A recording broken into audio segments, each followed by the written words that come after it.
hello' guys তো মই এতিয়া পথাৰত আলি মাৰি আছোঁ আলি মাৰি আছোঁ আৰু এইখিনি সময়ত ছানছেটটো চাওকচোন কিমান সুন্দৰ লাগিছে তো গাইজ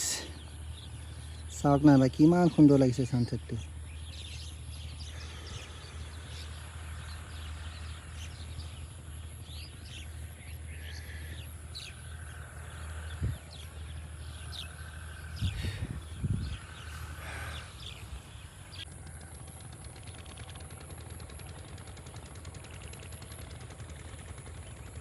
হেল্ল' গাইজ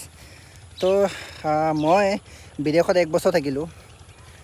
1 বছৰ কাম কৰি এলাহ লাগি গ'ল তো ভাবিলোঁ ঘৰত যাওঁ ঘৰত অলপ আৰাম পাম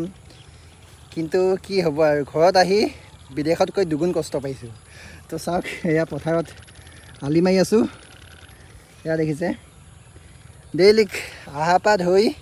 এদিনো ৰেষ্ট পোৱা নাই পূৰা কামেই কামতে লাগি থাকিব লগা হৈছে আৰু এয়া কি ক'ব এয়াই জীৱন বিদেশতো শান্তি নাই ঘৰতো শান্তি নাই তো কি কৰিব